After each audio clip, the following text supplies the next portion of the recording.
1 in 5. That's how many people in this country have mental illness. We're talking about 100 people in the average office, 50 people in an everyday movie theater, or 5 kids in your child's classroom. Around the world, 8 million people die from mental illness every year. So today, we want to shine a light on mental health issues. We want to stop the stigma, and we want to start a conversation. We're going to be sharing personal stories, and we begin with King 5's Amity Idrisi. He came home from work one day and said that he had been hearing voices and seeing creatures on the top of buildings that were following him. Despite the shock of their son's reality, Laura and Todd Crooks reacted quickly, getting their son Chad to a hospital. Doctors believed his hallucinations were being caused by ADHD medication. And then one night, he had a total psychotic break and became suicidal and wanted to jump off the bridge behind our house. And luckily, he told us that. Back in the hospital, and after a second psychotic break, Chad was diagnosed with schizophrenia. He was worried that anytime he had something to say, it would be discounted because he had a mental illness. For Chad, his diagnosis was overwhelming, and after months of trial and error on different medications, he lost hope. At the end, he left us a note that he said he felt like it was starting to take over his mind, and he didn't want that to happen. He didn't want it to not be him, and so he gave up. Chad died by suicide on January 21st, 2016. It wasn't because of lack of love. It was because we didn't know how to help him with his mental illness. Todd and Laura are pouring their pain into advocacy. They've created a project called Chad's Legacy, dedicated to treating mental health. One of their missions is to spread the word on mental health first aid. The underlying idea of mental health first aid is to help connect with somebody that's in a crisis. Mental health first aid is a research-based movement with classes being taught nationally. The 8-hour course teaches people to assess the level of danger, listen, and give support. It also teaches you a little bit about what they're going through so you can understand what these diagnoses are. The movement has been so successful, King County has set aside $400,000 to implement a program in Seattle, giving training to nurses and teachers, offering classes to the community. We will come into contact with many people who have mental health issues, and so mental health first aid should be just as prevalent as CPR. Because just like CPR, knowing first aid for mental health can save a life. For me, the dream really is that no other mother would lose their child, ever, because of a mental health issue. Less than 1/3 of Americans are happy with their jobs. One industry plagued with mental illness and suicides is construction. That industry sees 4 times the number of suicides as the general population, making it the highest of any industry. King 5's Jake Wittenberg shows us a new program that's trying to help. When Brett Enos' mother died by suicide when he was just 12, he was left scared and confused. When I was a little kid, I thought somebody had to murder my mom because there's no way I could accept that she committed suicide on her own, would leave us kids alone. Heavy stuff for a kid to handle. He kept all of that bottled up inside. Over time, it took its toll.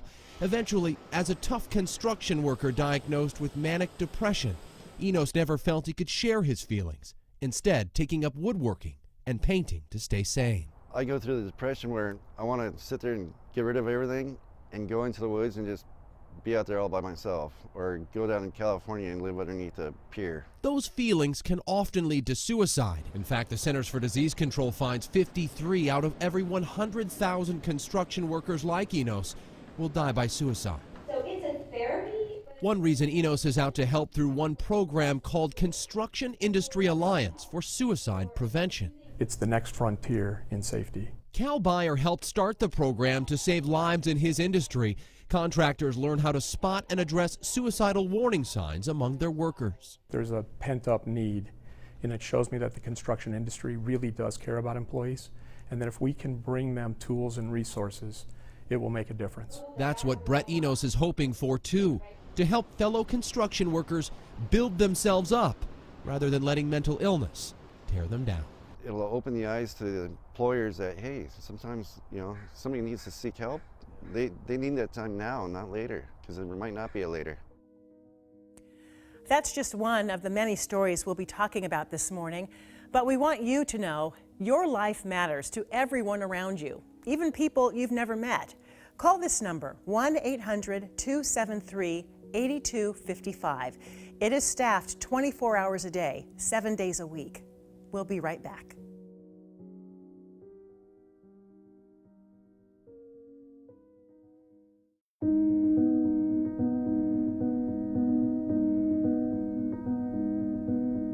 Welcome back. Today we're shining a light on mental health. For the past decade, there has been a steady rise in the number of students who have seriously considered suicide. A recent study showed in Washington State, 1 in 5 high school students considered taking their own life. A significant number of teens admit to feeling sad, hopeless, and depressed.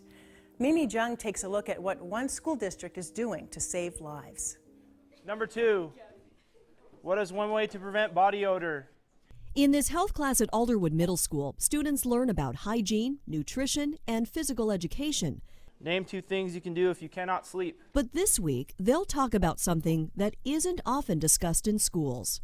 It's bad enough they bother me online all the time. It's getting really bad.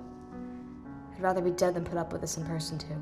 For the past 2 years, the Edmond School District has been raising awareness about teen suicide and depression with the Signs of Suicide curriculum. Frankly, the kids are talking pretty openly about wanting to end their lives, unfortunately.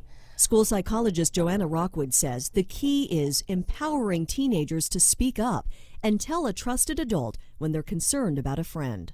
So we are basically educating them that this is not a problem you can solve, but you need to care enough and we need to look out for one another to go tell somebody who can. A lot of times teenagers these days joke about suicide and like killing themselves, and so one question that someone asked is, how do you know when to act? And the answer that they gave us was that you always act, no matter if you're sure if they're joking or not. The program gave Lisa Quinton the tools to talk to her kids about suicide. You talk to your kids about drugs, alcohol abuse, pornography, all of those things, but suicide wasn't something that I had thought that I needed to talk to my children about. That conversation became all the more critical when her daughter's friend, a popular cheerleader at Linwood High, took her life right before her senior year. It was shocking and devastating. That's why Edmond Schools is talking about suicide, because they know it saves lives. We once found a young lady who had a plan. She stockpiled all the pills and she was going to do it that next week. And we were able to intervene and stop her. The Signs of Suicide curriculum is in all middle and high schools in the Edmond School District. And starting in January, the district is going to introduce it to even younger kids. We're talking as young as preschool. This idea is to give all kids the foundation to recognize and understand their emotions. Well, each of us is just one life event away from a mental health crisis.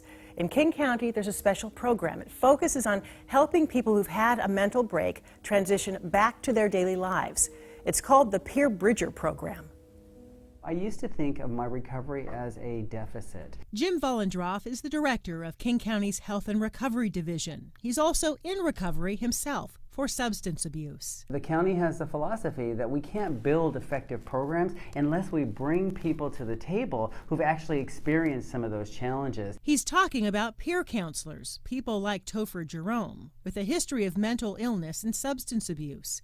Those peers are now in recovery, but helping others in crisis get there, helping them transition back into the real world after a psychotic break. There's just something incredibly magical when you can sit with somebody who's struggling and say, I get it.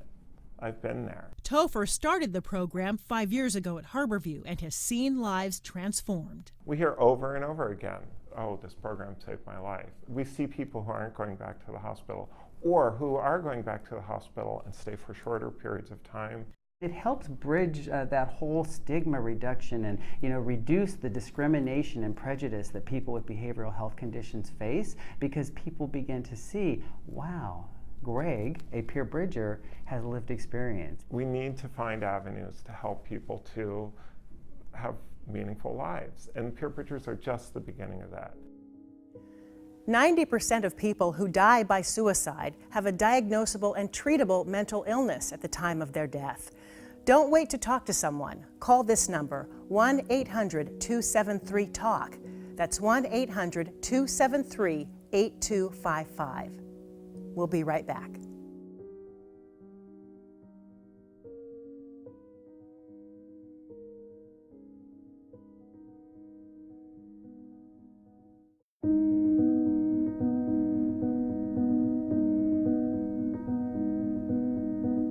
One in 5. That's how many people suffer from mental illness in this country.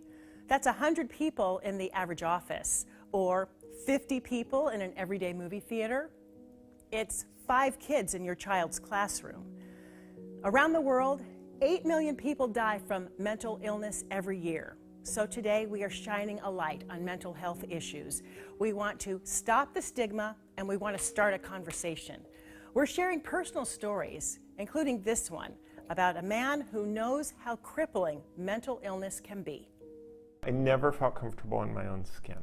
You know, when I was little, my motivation was to try to get the love that I felt like I needed. He lived in a commune, but Topher Jerome rarely attended school. I had a lot of neglect and early childhood trauma that goes back to before I can remember. He longed for love from his alcoholic parents. When I was 10 or so, I started experimenting with substances. But drugs did not bring him the love he wanted. They only made things worse. There's a lot of trauma involved with being a chronic IV drug addict, right? And that takes early childhood trauma and just keeps dumping trauma in on top of it. He spent years in and out of treatment centers and psychiatric hospitals, yet still functioning. He graduated from college, becoming a successful IT guy, yet inside he was spiraling. I just remember being in my apartment, discharged back to life. I was desperately trying to escape. It was a suicide attempt, right? And wondering, is that it? Now what? He tried several times to get his life back on track and failed. He finally quit his IT job, knowing it was time to change things up. That change came in the form of a part-time job, a peer counselor, helping others who were like him, people with mental health issues who needed help making the transition from being in the hospital back into the real world. It's just something incredibly magical when you can sit with somebody who's struggling and say, I get it. I've been there. Topher now supervises King County's Peer Bridger program. And for the light to come on and watch somebody say, oh my God, you get it? It's like, and look where you're at. Those are rich, meaningful relationships. And I think really at the core of that is inspiring hope in a way that people who have been in the system for years have never experienced. He says if he can do it, anyone can. In fact, the love that he longed for is now in his life. This past year, he married his longtime partner, bought a house, and he is thriving. One of the things that above like all else is this sort of how incredible it is to me to have values that I believe in and being able to live up to them and to say to myself, I'm a good man today. One of the areas that we have to address when talking about mental health is funding. Right now, Washington dedicates less money to mental health than the national average. Alex Rozier spoke with a few of the people who are trying to change that. In a brand new treatment facility on Seattle's Beacon Hill, King County Executive Dow Constantine told me this type of complex is the future, a facility that treats addiction and mental illness in the same place. That is good for our individual clients and their families, but it's also good for all of us. It makes financial sense, makes economic sense to take a holistic approach. County and state funds help build this comprehensive treatment center, but leaders in the mental health field say there's still a lot of work to be done. This is not just a city issue or a county issue, it's a statewide issue. Adrienne Quinn is the director of the King County Department of Community and Human Services. She says funding for mental health needs to increase statewide, but she believes if the problem is going to be solved long-term, it will take everyone. Nobody has asked to have paranoid schizophrenia, but that is a reality. And we need to help those people get into treatment and then have safe housing afterwards. We need a community effort in order to do this because they are our brothers, our sisters, our parents. Washington is in the lowest quarter of the country for having available inpatient beds for people in crisis. And because there are not enough beds, leaders in the field tell me that there are people at Western State Hospital right now that should be in community facilities like this one on Seattle's Beacon Hill. And there are people at facilities like this that probably should be in some type of housing. But the bottom line is the system's not working. And sadly, because of it, there are people living on these streets that probably should be living in Western State Hospital. We have to fix these systems and to get people to the right place with the right kind of treatment when they need it. The bottom line is it all comes down to money. Fundamentally, it is a funding issue, and as a community, if we want people to receive the treatment, if we want to make a difference in homelessness, we need substantially increased investment in mental health and substance use disorder. If you're struggling today, tomorrow, or the next day, ask for help. You're not alone. Call the National Suicide Prevention Lifeline. This is the number, 1-800-273-TALK. 1-800-273-8255. It's staffed right now. We'll be right back.